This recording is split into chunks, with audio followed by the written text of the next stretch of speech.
네, 여러분 안녕하십니까? 오늘은 여러분께 도전과 모험의 인생을 살고 계신 분 한 분을 소개해드리겠습니다. 이 도전과 모험, 그러면 여러분들은 무엇을 생각하실런지 모르겠습니다. 혹시 뭐 등산이라든가 또 아니면은 뭐 바다에 나가서 항해를 하는가 이런 것을 생각하실지 몰라도요.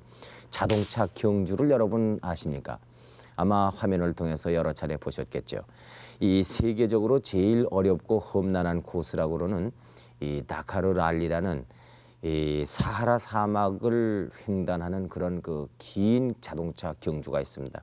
이 장거리 자동차 경주에 한국인으로서는 처음으로 참여를 하고 돌아온 우리 최종림 씨를 모시는 자리가 되겠는데 오늘 얘기 흥미있으리라고 생각이 드는군요.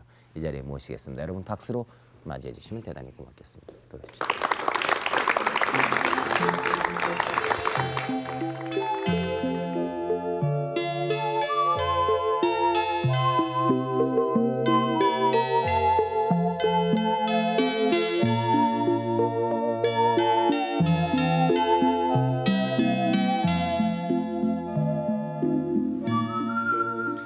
안녕하십니까? 현재 불란서 파리에 거주하고 계신다고 들었습니다. 한국에는 자주 오십니까? 예.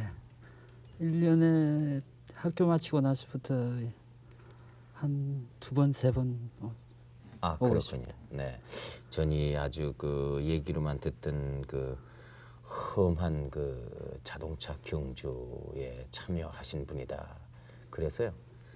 좀 대단히 어떻게 말하면 좀 속된 표현으로 우락부락하시지 않겠는가 생각을 했는데 전혀 그렇지 않네요. 어떤 형이 자동차 예. 카레이스의 형이어야 합니까? 글쎄 저희들이 화면으로 보거나 말이죠. 또 영화를 통해서 보거나 그러면 아주 박진감 넘치고 그러기 때문에 좀 그런 우리가 예. 인상을 대충 확실하게 어떻다고는 말할 수 없어도요. 본래 덩치가 크고 위험이 많으면은 네. 차가 무척 무거워합니다. 아하, 그렇습니까? 이번에 다카르 랄리라는 자동차 경주에는 어떻게 해서 참여하게 됐습니까? 예. 제가 본래 스피드를 아주 좋아했습니다. 예. 그래서 지금부터 한 1976년에 네. 아테네에서 자동차 학교를 다녔습니다. 자동차 경주 기술을 배우는 학교죠. 아, 그러니까 그 자동차 경주에 나오는 레이서들이 다니는 예, 그 학교가 있군요. 예. 그래서 쭉 몇 년간 여러분들 골프하듯이 네. 주말이면은 연습을 하고 네. 그러다가 1984년도에 이 세계에서 가장 어렵다는 파리 다카 경주에 한번 도전을 해보기 위해서 네. 한 3년간 준비했죠. 네. 그래서 이번에 참석하게 됐습니다. 네. 그 준비라는 것은 뭘 하는 겁니까? 워낙 조직이 방대합니다. 네. 진짜 기획 그리고 장비 네. 그리고 정비 네. 그리고 운전 파트가 나뉘는데요. 네. 사막에 두 사람의 선수 그러니까 파일럿과 코파일럿이 네. 코파일럿을 보내기 위해서 약 23명 정도의 인원이 사막에 투여돼야 됩니다. 그러면은 경주에 참여하는 사람은 자동차에 타고 달리는 사람은 두 사람입니까? 예. 그리고 아하. 혼자 달리는 건 아니군요. 예, 그렇죠. 네. 두 사람이 한 사람은 지도와 나침판을 보고 네. 방향을 지시해주고 네. 저는 운전을 하게 되는 거죠. 네. 그리고 운전을 번갈아 해도 됩니까? 예, 물론이죠. 아하. 예. 그리고 저희 선수차 뒤에 선수차와 똑같은 그 스피드 어시스턴스라는 보조차가 따라오게 되어 있습니다. 그건 왜 따라갑니까? 만약에 저희 차가 구르거나 네. 고장이 났을 때 네. 그 정비를 해줘야죠, 사막에서요. 아하. 그래서 따라오고 그 뒤에 다시 큰 추럭이 따라오게 되어 있습니다. 네. 사막 산악용으로 개조된 추럭인데요. 네. 그 안에는 그 장비가 들어 있고 네. 그리고 정비할 수 있는 모든 기계가 들어 있습니다. 그러니까 정비사도 거기에 타겠군요. 그렇죠.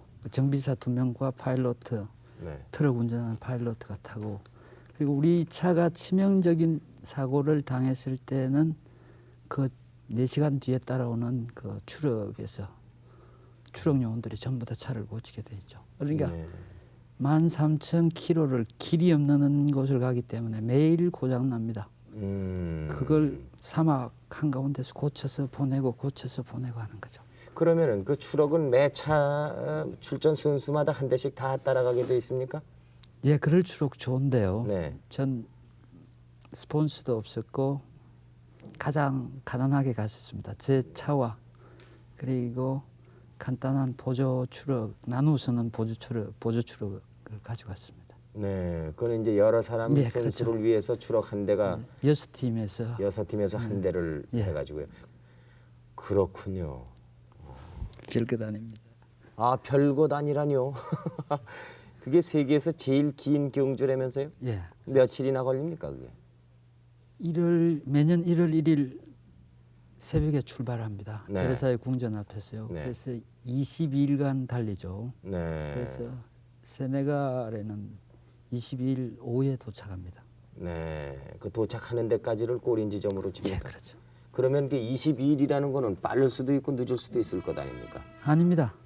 매번 아침에 출발해서 저녁에 도착할 때 그 주행 시간을 채점하게 되어 있습니다. 그걸 모아서 나중에 네. 등수를 가지고 오토바이도 있네요. 지금 화면을 보니까요.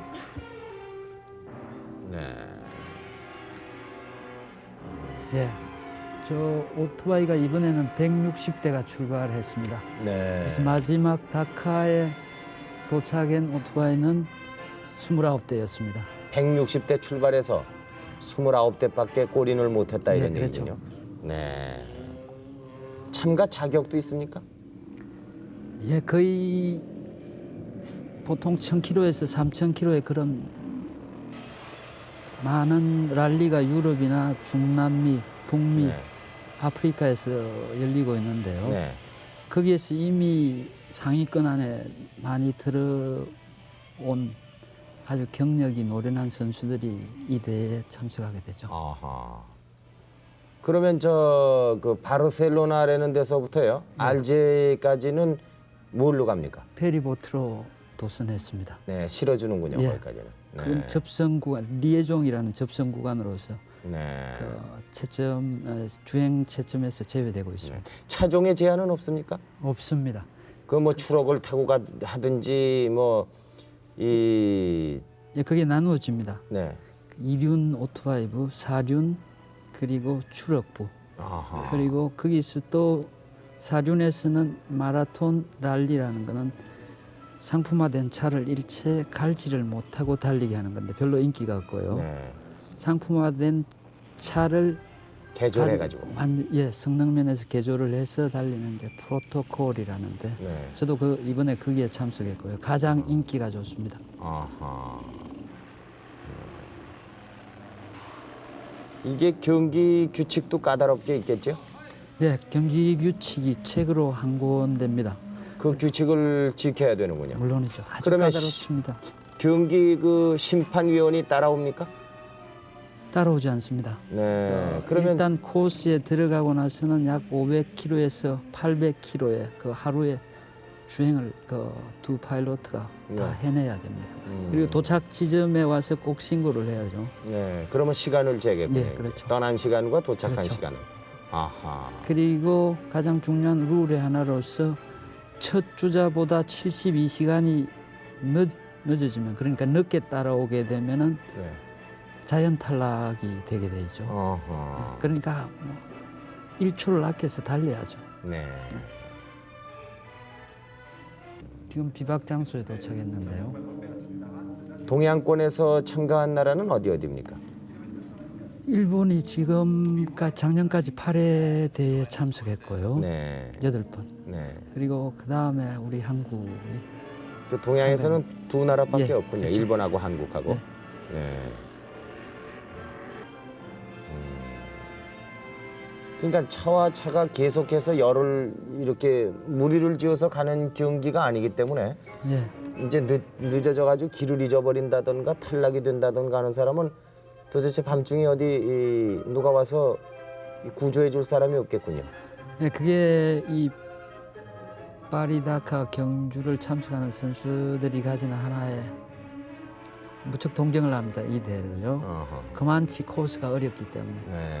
저희들이 알제리 1코스에서 벌써 17대 차가 조난당했는데요. 네. 나중에 일주일 후에 차 한 대는 저 리비아 국경을 넘어가 있었습니다.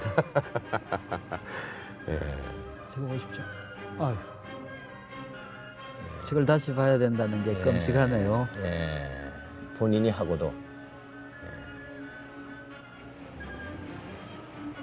그러니까 앞차만 무조건 쫓아가다가 말이죠. 예. 앞차가 잘못 가놓으면 계속해서 여러 대가 잘못 가겠어요? 예, 그런 현상이 3번 있었습니다. 네. 약 90%의 주자들이 나침반 방향보다 다르게 이미 많은 차가 지나간 자국을 따라가 버린 적이 있는데요. 네. 실제 그거는 군중 심리에 의해서 따라가게 되고 그리고 조난을 혼자 당하지 않겠다는 그런 네. 데서 따라가는데 그러니까 그 큰 대열이 완전히 그 로드북에 적힌 그 길을 따라가지 않은 사건이 3번 있어가지고 경주 채점에 일대 이변이 생겼습니다. 이번에는. 어허, 그렇군요. 네. 그 평균 시속은 얼마나 된다고 그랬죠? 예, 그 상황에 따라서 다릅니다. 네. 시속 5km도 안 될 때도 있고요. 그렇겠죠. 차가 모래에 네, 빠졌을 네. 때는 뭐 2시간, 3시간, 네. 어떤 때는 밤을 새고도 빼가야 되고요. 네. 그리고 길만 열렸다면 평균 시속 200에서 240으로 모래 위를 달렸습니다. 그뭐 날개만 붙이면 뜨겠습니다. 예. 저희들을 헬리콥터들이 따라올 때 무척 애를 썼습니다. 그 각국 TV 팀들이요. 네. 거의 저희들이 가는 속도하고 헬리콥터가 나르는 속도하고 비슷했으니까요. 하하. 이 올해 대회 규모는 어느 정도였습니까? 올해 대회 규모는 25개국이 참석했습니다. 네. 그래서 400대의 사륜 차종이 참석하고 160대의 그 오토바이가 참석했는데요. 저희들 수보다 각국에서 모인 기자들 수가 더 많았습니다. 아하. 아무튼 그러니까 한 나라에서 여러 대 출전하게 되는군요. 예, 그렇죠. 네. 그러니까 자동차 메이커마다 예, 그렇죠. 선수를 내보낼 수가 있겠죠. 그렇죠. 근데 이런 경기는 왜 하는 것인지 그 의의를 대회 주최하는 분들은 뭐라고 그러던가요? 하나의 우리 젊은이들이 잊어버리면 되지 않는 그런 창조적인 도전, 도전. 예, 모험심. 네. 자, 그러면은 저 완주를 못한 차들은 전부 중간에서 탈락을 했다고 보겠는데 예, 이번에 이번에 400 몇 대가 완주를 했습니까? 400대 차가 출발해서 다카에 도착한 차는 87대였습니다. 전 79위 했습니다. 공지했죠. 뭐 공지는 아니지만은요. 예, 처음 참석한 네. 선수로서는 잘했다는 평을 받았습니다. 매년 그러면 코스가 달라집니까? 사하라를 종단하고 횡단해서 다시 황금 해안을 내려가는 코스는 비슷한데 네. 절대 같은 길은 안 갑니다. 다른 그 북원으로 해서 지나게 되죠. 그러니까 코스가 달라진다고 봐야죠. 늘 그 같은 코스를 다니게 되면은 이제 자동차 길이 생길 테고. 그렇죠. 그걸 그리고 이제- 피스트라 합니다. 네. 그리고 많이 참가한 선수가 유리할 테니까요. 그렇죠. 하하.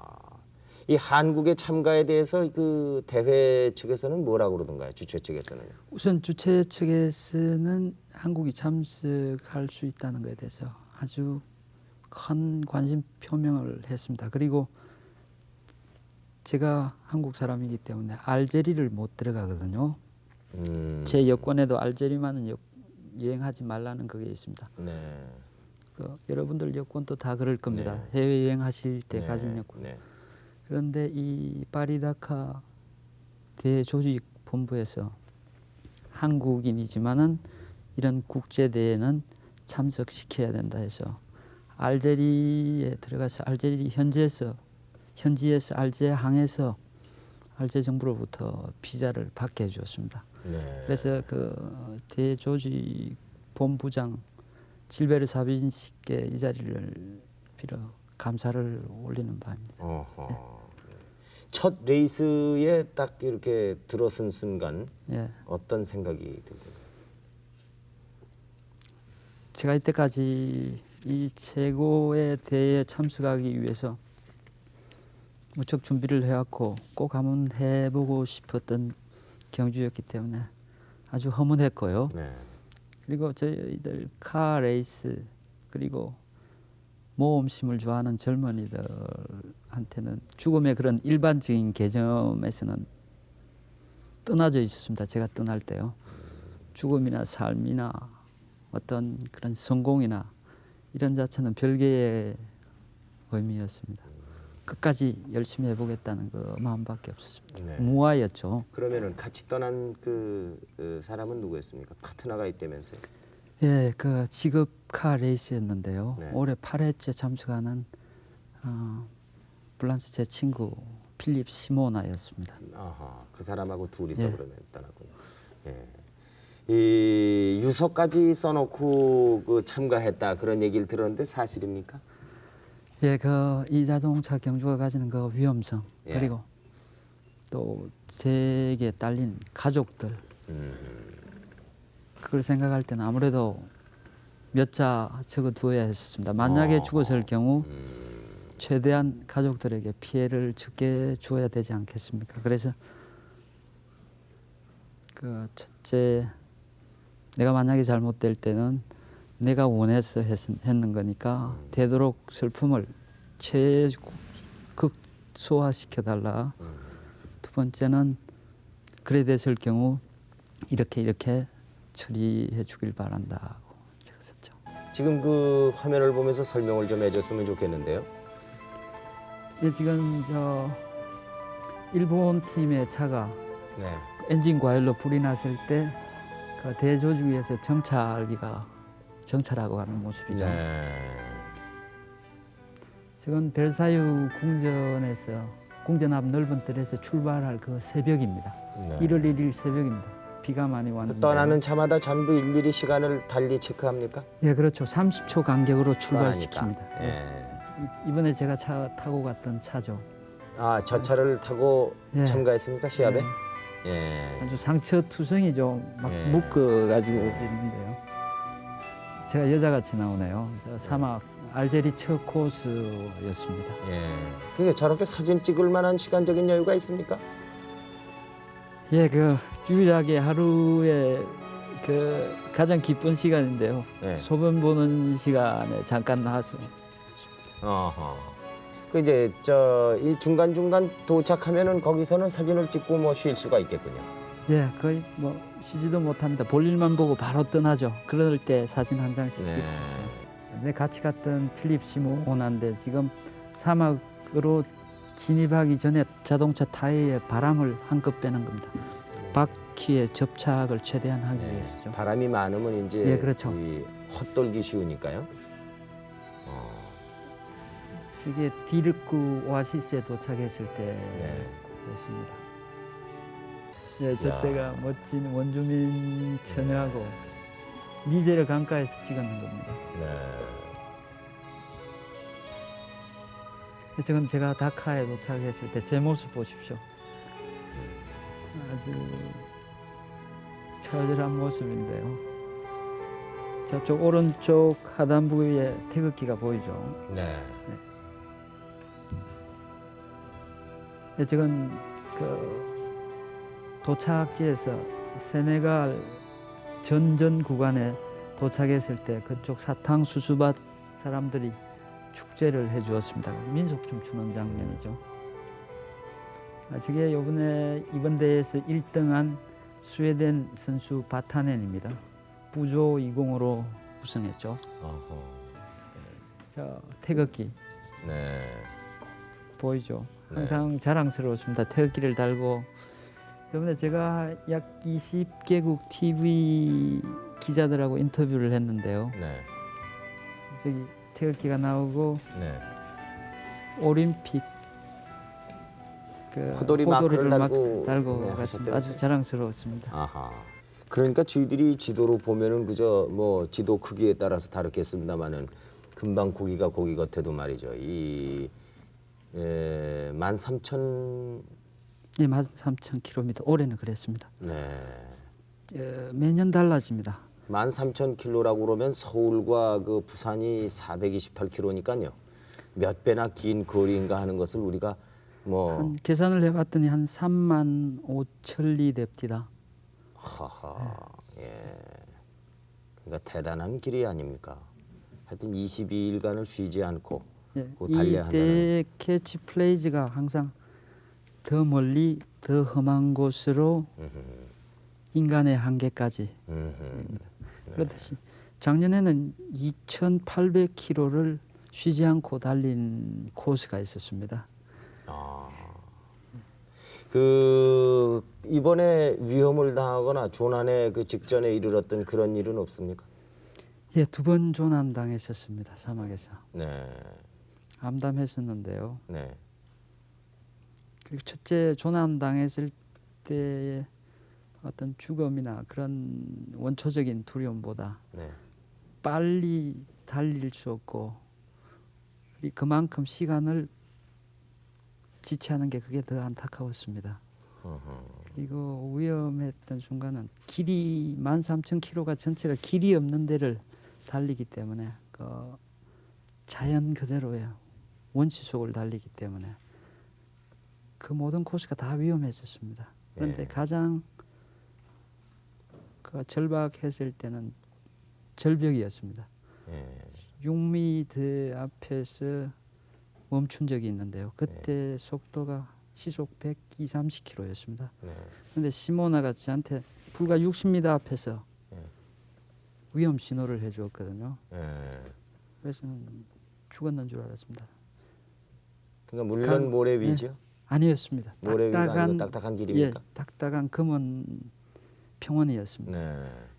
그래서 최대한 오른쪽 왼쪽으로 그 차가 미끄러지게 하면서 마찰을 최대한 했지만 20m 앞에서는 도저히 불가능했습니다. 제 차가 떨어질 수밖에 없었습니다. 낭떠러지로. 예, 마지막으로 차를 물론 운전 전문 기술이겠습니다만 차를 끌리게 하다가 틀면은 차가 180도 이상 돌게 돼 있습니다. 저로서는 최대한 방법이었죠. 그리고 난 가만히 나중에 보니까 아직도 제가 그 절벽 위에 남아 있었습니다. 예. 참 멋졌는데요. 그 멋지다니요. 구사일생인데 그. 김 선생님은 보지 않은 그런 죽는 순간 자기가 네. 절벽에서 떨어진다는 그 순간을 제가 이렇게 있었습니다. 근데 그게 죽는 순간을 어떻게 맞는가 하는 그 제 자신의 그 모양을 봤죠. 그래서 그 얼마나 되는 절벽이든가요? 봤을 때 약 180m 정도 되는 절벽이었습니다. 그 밑으로요. 예. 그 밑에는 뭐 그냥. 그러니까 수천 년간 사막 평원을 1년에 한 번씩 한두 번씩 오는 그 빗물에 씻겨서 점점 깊어진 그런 밑에는 와디라는 마른 강이었습니다. 아하. 예. 만약에 거기 떨어졌었더라면 제가 이 자리에 오지도 못했겠죠. 다음, 그런 걸 몇 번 당했습니다. 한 3번 당했습니다. 다음번에는 좀 그 늦게 꼬리를 하더라도 말이죠. 좀 천천히. 알겠습니다. 예. 그때 이제 난 살았다. 죽진 네. 않았구나. 예, 그날 저녁 사라 사막은 별이 참 아름답습니다. 신비하고요. 예. 그래서 그날 저녁 별을 보면서 알퐁스 도데의 그 스테파닌의 그 목동 있지 않습니까? 예.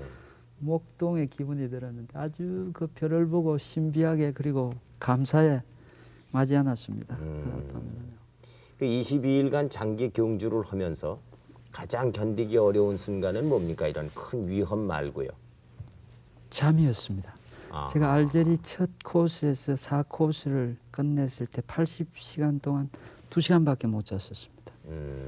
그 밤에 같은 땐 말이죠. 뭐 사막이라는 것이 원래 이 사하라 사막은 뭐 참 대단한 사막이기 때문에 가도 끝도 없다고 들었습니다. 뭐 건물이 있겠습니까? 무슨 뭐 사람을 만날 수가 있겠습니까? 그럴 때 이제 그 떠나기는 30초 간격으로 떠났어도 예, 거기에 이제 400대에 차리는 거는 참 모래알 같은 존재 정말입니다. 아니겠습니까? 예. 그러면은 아무리 둘러봐도 사람이라는 거 없고 또 같이 떠난 차도 볼 수 없고 이제 그런 상태가 올 수 있는데 그러면은 얼마나 고독합니까? 예, 정말 제 앞에 나타나는 모든 오브제는 절대라고 해야 됩니까? 네. 예. 거기에서 오는 절대 자연 속에서 우리가 느낄 수 있는 건 절대 고독이거든요. 가장 참기 힘들었습니다. 그런 상태가 계속 되는데요. 가령 그 상태를 2시간, 3시간 아니면 하루 아침을 계속 달리고 나도 떠날 때 씬하고 전경하고 똑같으니까 당황을 합니다. 아직 내가 잘못 온 거 아닌가? 예, 항상 불안하죠. 그리고 소외돼 아주 극한의 소외감을 느꼈습니다. 무슨 음악을 듣는다든가 아니면은 뭐 이렇게 가족들의 목소리를 녹음을 해가지고 가서 그 차 안에서 듣는다든가 뭐 이런 방법은 안 됩니까? 예, 그 제가 갈 때 시모나가 부처가지 말자던 사막 모래 때문에요. 네. 며칠 못 갈 거라는 카세트 음악 넣는 거요. 네. 그걸 부쳐갔습니다. 장착을 해갔는데 거기서 우리 그 가져가야 소용없다고 그러던가요? 그 예, 시모나라는 사람이? 예, 예. 그 사람은 그 이 경기에 참여해본 사람입니까? 예, 노련 8번 아하, 예. 사막 모래에 견디지도 못하고 또 저희들 경주차는 1g이라도 줄여야 되거든요. 네. 가볍게. 그런데 그게 부쳐갔습니다. 그리고 우리 가곡을 가져갔는데요. 사막의 그 황량한 대평원 앞에서 우리 가곡은 그 나의 살던 고향 같은 거. 그 얼마나 정답습니까? 아기자기하고. 근데 전혀 안 어울렸습니다. 전혀 그 사막에서는 우리 가곡이 어울리지가 않았습니다. 그 들을 만한 여유도 없을지 모르겠습니다. 이게 도대체 뭐 최대한 예, 그렇죠. 가도 끝도 없고 조금만 삐뚤어져도 영 엉뚱한 곳에 가서 실종될 수 있고 그렇죠. 그런 상황에서 그 노래가 얼마나 위안이 되려는가 그건 참 예. 그러니까 그 시모나라는 사람은 이미 경험을 했기 때문에 예, 그 가져가봤자 소용이 없다 이제 그렇죠. 이런. 근데 나중에 시모나는 22일 날 경주를 끝냈을 때 우리 가곡을 거의 코소리를 흥얼거릴 수 있었거든요. 하도 들어서 아마 안 들은 것 같아도 예. 들어놓은 것이 잠재적으로 아마 그렇죠. 이렇게 뇌리에 아마 남아있던 예. 모양이죠. 아하 그렇군요. 이 상당한 체력이 예, 소모되겠어요. 예. 그러면 그 제가- 대회를 위해서 특별히 무슨 체력 단련을 한다든가 그런 경우는 없을까요? 그러니까 제가 운동했는 것 같지 않게 보이는 것 같은데 네. 운동 많이 했습니다. 특히 그 이 운전에서는 체력 싸움이고 또한 정신력 싸움이었습니다. 네. 옛날 제가 고국에 있을 때 운동을 했던 게 아주 도움이 됐습니다. 특히 투기, 태권도, 유도, 검도 같은 거. 그리고 유럽 주자들이 못하는 정신 집중은 참 많이 도움이 됐습니다. 네. 운동하면서 배운 그 어허. 정신 집중법은요. 네. 그 시작하기 전에와 끝내고 나서와 그 몸무게라든가 이런 것은 차이가 없던가요? 8kg 차이 났습니다.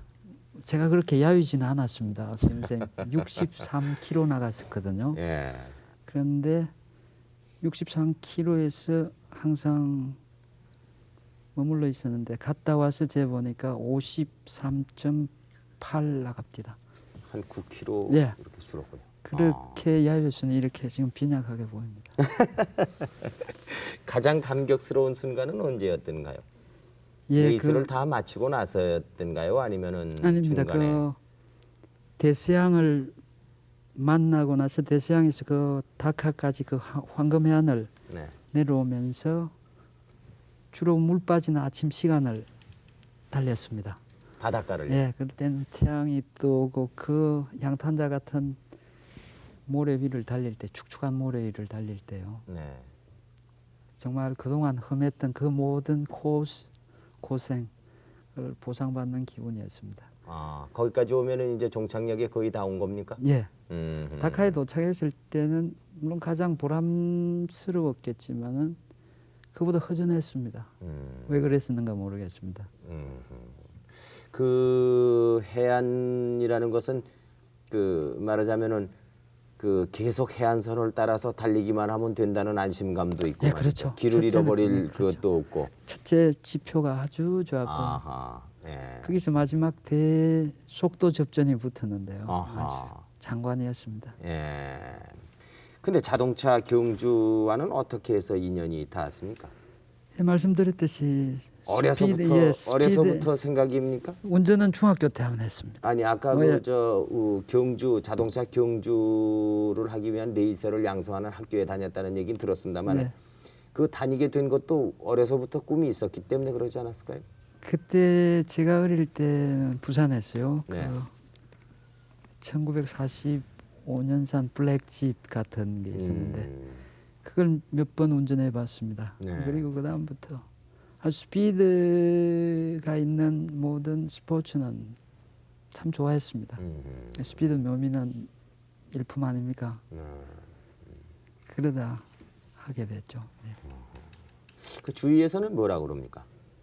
가족이라든가 그 예, 친지들은. 처음에는 정신병원에 가라 했습니다. 저보고. 그런데 제가 오래도록 해왔고 벌써 사고도 한번 당했거든요. 네. 흉터가 조금 있는데요. 네. 그거는 시합에 나가서 당한 사고입니까? 아니면은 연습하다가 그랬습니다. 연습하다가요? 코스 연습하다가 그랬습니다. 벌써 한 8년 전인데요. 그렇게 제가 열심히 하니까 나중에는 여러분들이 도와주고 이번에 갈 수 있었던 이 모든 재정도 유럽과 국내에 있는 그 멋진 선배들이 많이 도와주었습니다. 어허. 그리고 미국 쪽 그리고 유럽 쪽에 있는 우리 교민들이 이 대회를 아니까요. 전 세계가 한 달 동안 들끓거든요. 네. 거기에 한국 사람이 참석한다는 걸 알고 많이 도와주었습니다. 물심양면. 만약에 내년에 우리 그 국산 승용차를 가지고 도전을 한다 그러면은 지금 현재 그 나오는 보통 그 에버리지의 평균 수준의 차 가지고는 안 되겠죠. 물론 안 되죠. 하지만 그 차에 특수히 제작을 해야 됩니까? 그 차를 가지고 이 랄리는 이미 상품화된 일반 차의 그 모양은 그대로 하부장치나 놔두고. 하부장치와 엔진 이런 걸 다 특수 개조를 해서 가죠. 그런데 우리 충분히 우리 차 갈 수 있습니다. 어허. 저 동구권에서 나오는 그 질 좋지 않는 그런 차들도 이 경주에 참석해가지고 라다 같은 건 2등을 한 적도 있습니다. 네. 우리 차 성능이 훨씬 좋거든요. 네. 그 차보다는. 네. 이 시인으로서도 이 그 국내에도 또 국외에도 알려져 있다고 들었습니다만은 이 시는 언제부터 쓰기 시작했습니까? 좀 오래됐습니다. 제 전공이 문학 전공이었으니까요. 아, 그리고 시는 한 10년 학교 다닐 때부터 써왔습니다. 네. 이 미당 서정주 선생께서 예. 이 추천을 해가지고 국내에도 소개가 됐다고 제가 들었습니다. 예, 작년 11월 달에 참 늦었죠. 네. 국내 데뷔가 별로 큰 관심이 없었는데 그렇게 능력도 없었고요. 네. 그런데 추천을 직접 해주셔서 뭐 앞으로도 한 활동을 천천히 해보겠습니다. 어허, 지금 미당 서정주 선생 말씀을 저희들이 했습니다만은 저희 그 보도본부의 전영옥 기자가 미당 선생님을 만났습니다. 아, 예. 만나서 그 미당 선생님의 말씀을 저희들이 그 녹화를 해왔거든요. 잠시 같이 보도록 하겠습니다. 예. 네. 그 내가 히랍에 있을 때 참 정이 들었었는데 뒤에 들으니까 또 몇 년 지난 뒤에 들으니까 파리에 와서 그 파리 대학 파리 몇 대학이냐 구 솔본느 말이야 거기서 불문학과를 또 졸업했다고. 그 지금 불어도 잘하지. 내가 파리에 가면 통역을 부탁하니까. 그런데 이제 그 전부터 문학을 좋아해서 시를 쓰고 있었어. 오래 전부터. 그 뒤에 이제 시 쓴다는 걸 내가 알았거든. 그 시를 보니까 좋아요.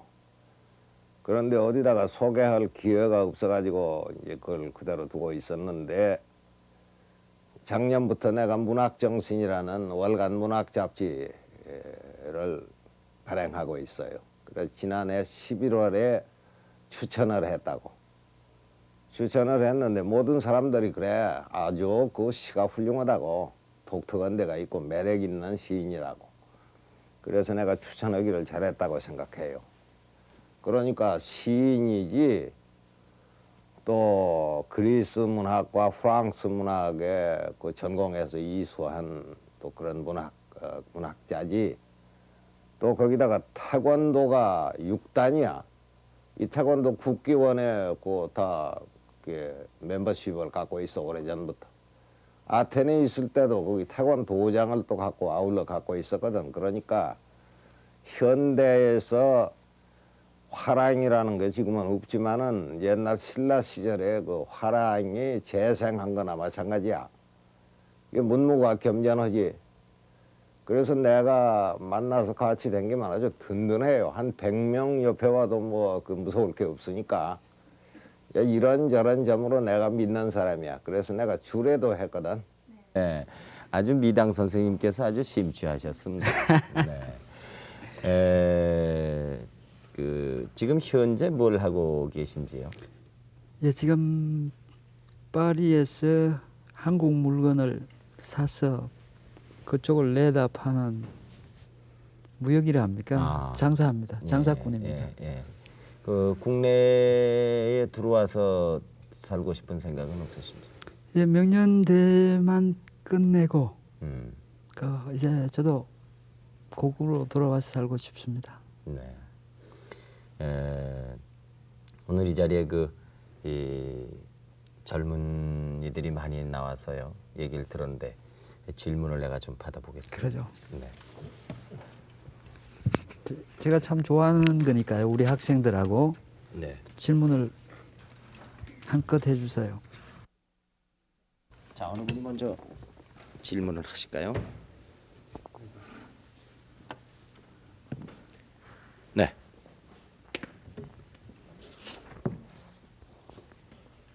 선생님께서는 학부 시절에 문학을 추구하시다가 이제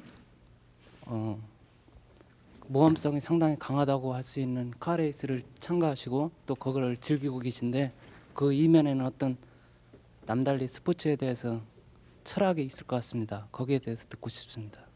현대 모든 스포츠가 그렇습니다. 인간의 그런 악한 욕망을 경기장 안으로 넣어주었거든요.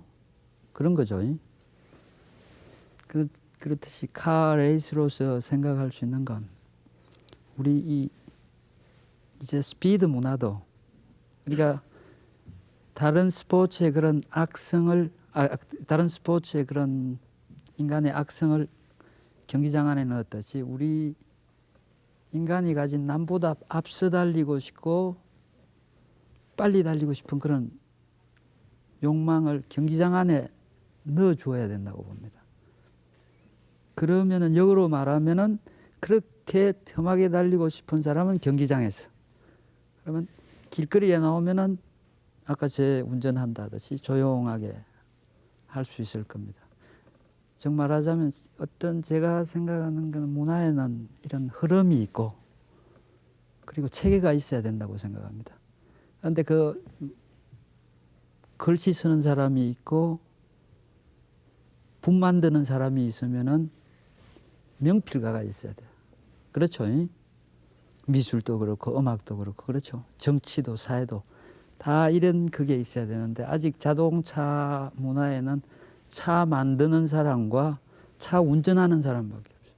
그러니까 이 엘리트가 어떤 문화나 엘리트가 만들어내는 걸 흉내내려고 하고 본받으려고 하는 게 문화의 어떤 흐름인데 우리 국내에는 아직 차를 가장 운전 잘하는 사람, 그 사람은 어떻게 하더라. 그래서 이런 본보기가 없으니까 세계에서 가장 자동차 사망률이 많은 불명예를 항상 가지고 있는 것 같습니다.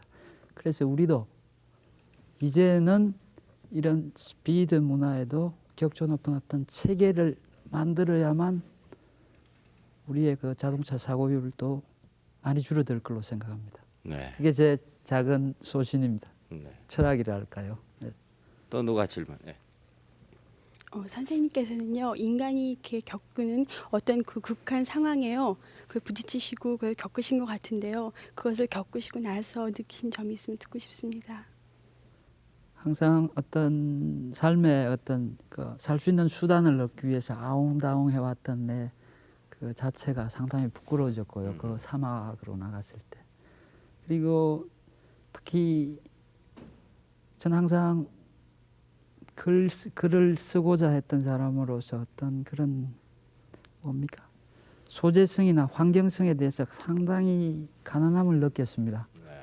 그래서 제가 학교를 다닐 때는 옛날 우리 예수님께서 돌아가시고 사도들이 흩어졌던 그 사도들이 흩어져서 전도를 했던 그 길을 전부 다 따라가 봤습니다. 그리고 이번 이런 경주요. 그런 여행을 많이 했었습니다. 다음 사람 누구 질문? 네. 네, 저희들이 보편적으로 생각할 적에는 그 카레이스 하면은 좀 박진감 있고 와일드하고 그렇게 생각되고요. 그리고 또 문학 또 특히 시를 쓴다면은 좀 섬세 문학하고 또 부드러운 면 이렇게 생각되는데요.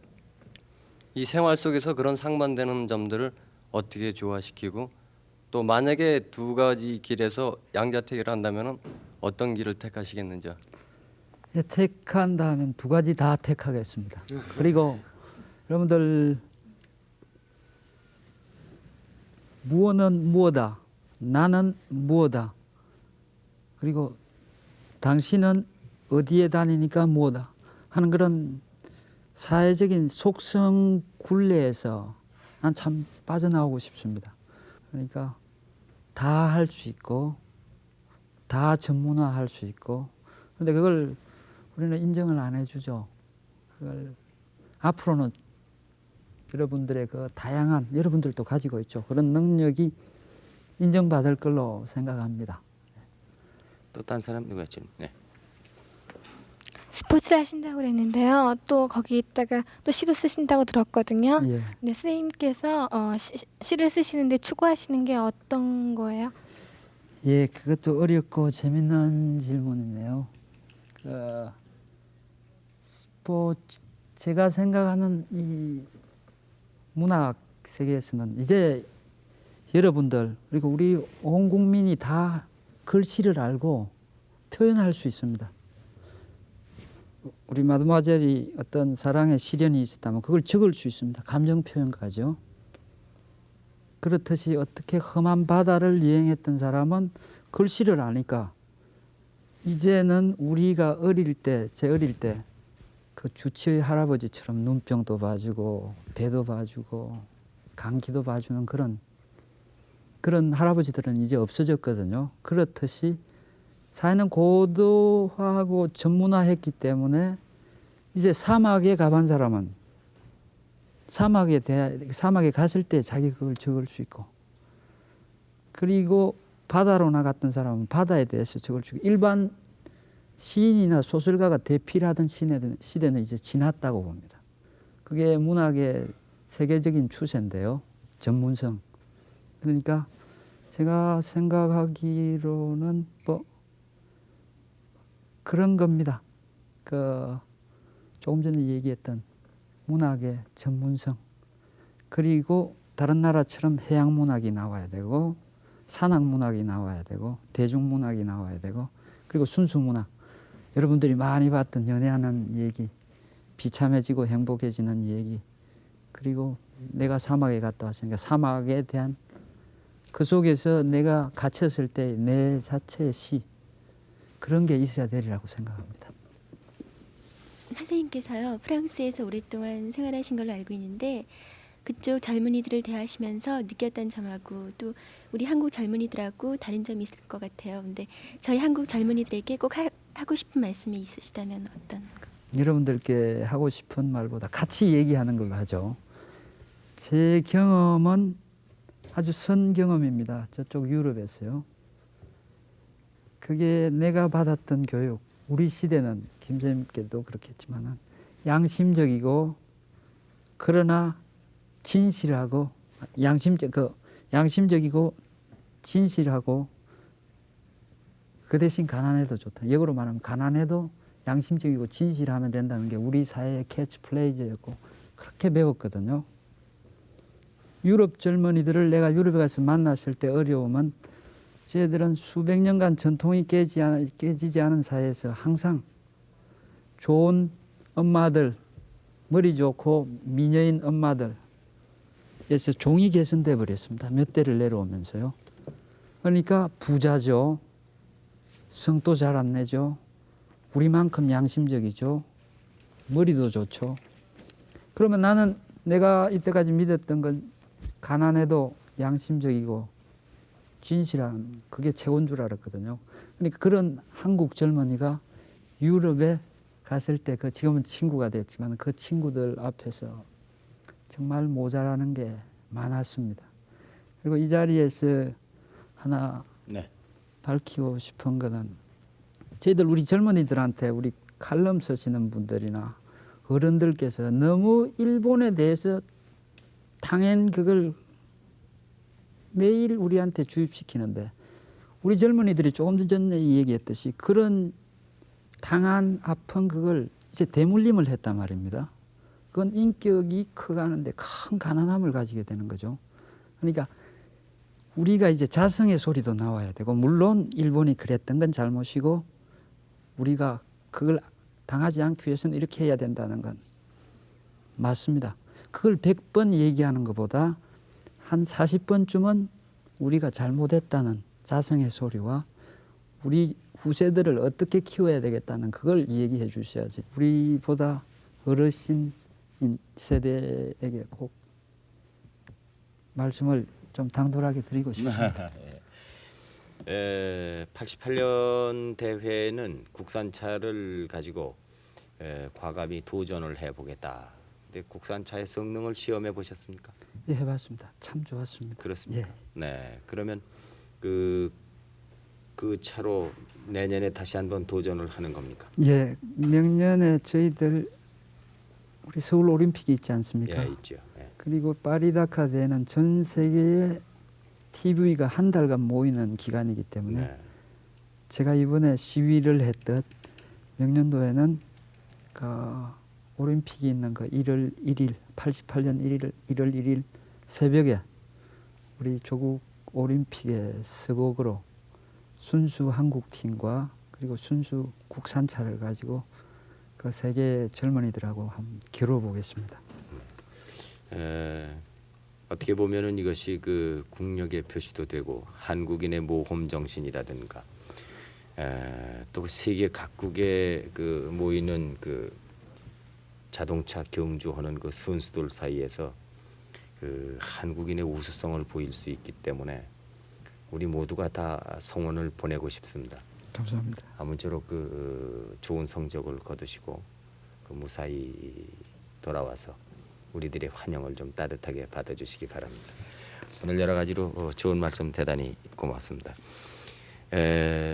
아까도 말씀드렸지만은 자동차 그 광입니다. 그래서 모험과 그리고 속도에 도전을 하고 또 한편으로는 그 사업가로서 또 한편으로는 문학인으로서 또 체육인으로 아주 다재다능합니다.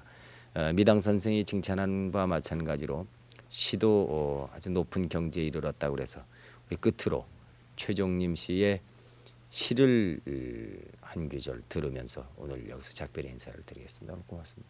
예, 여러분 안녕히 주무십시오.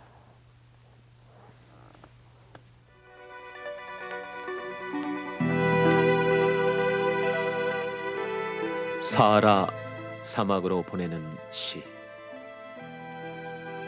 이 시는 사하라에서 영영 돌아오지 못한 젊은 내 친구의 영영 앞에 올린다.